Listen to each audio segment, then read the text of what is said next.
مشاعرے کی روایت بہت پرانی ہے۔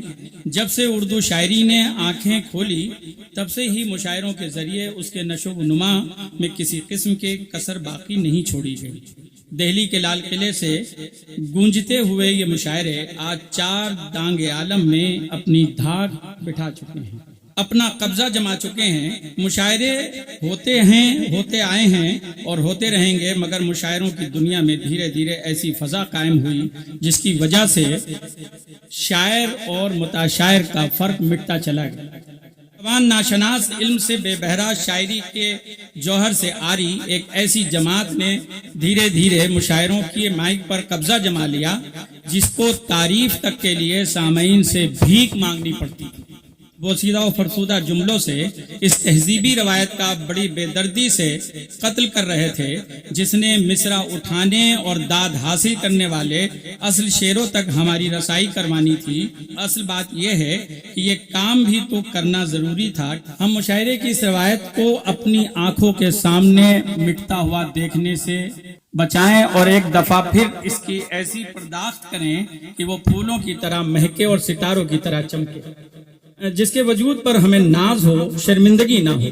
مشاعرہ ہماری تہذیبی وراثت ہے۔ ہم نے ہمیشہ کوشش کی ہے کہ اس کے ذریعے ہم اصل شاعروں کا کلام، چاہے وہ کتنے ہی گوشہ نشین کیوں نہ ہوں، انہیں ان کے عزلت خانے سے نکلوا کر آپ سب کے سامنے لایا جائے، انہیں بتایا جائے کہ شعر کہنے والے کی، علم رکھنے والے کی قدر سے اردو والے ابھی اتنے بھی دور نہیں چلے گئے ہیں کہ واپسی کی کوئی راہ نکل نہ سکے۔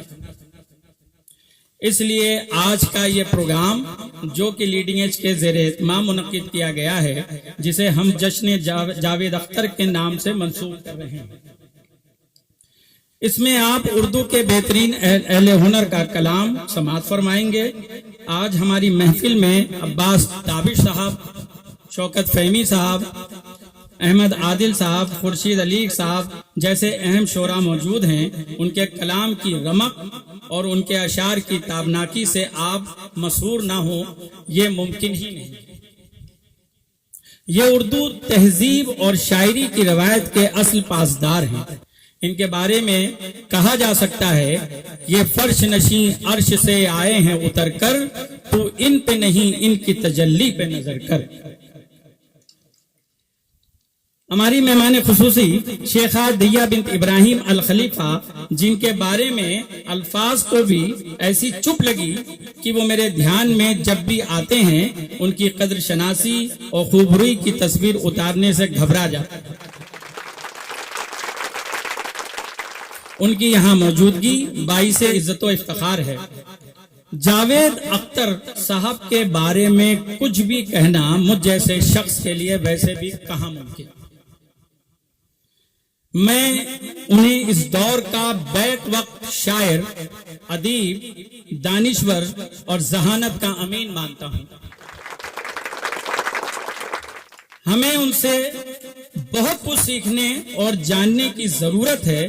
انہیں سننے، ان کے کلام کو پڑھنے، ان کے مباحث کو دیکھنے اور ان کے خیالات کو جاننے سے ہماری اپنی ذہانت کو بھی یقیناً جلا ملتی ہے۔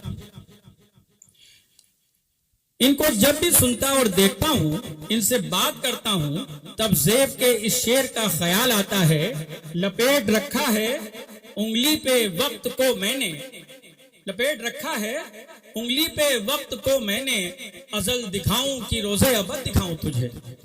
میں تمام حاضرین اور اپنے مہمانان ذی وقار جناب عرفان نثار صاحب، اماد الملک صاحب، سیف خان صاحب، سید عباس علی صاحب اور حسینی صاحب، شکیل صاحب، مسعود صاحب، آپ تمام حضرات کا شکریہ، تمام سامعین کا شکریہ جنہوں نے قیمتی وقت نکالا۔ بہت شکریہ، آپ تمام لوگوں کا بے پناہ شکریہ۔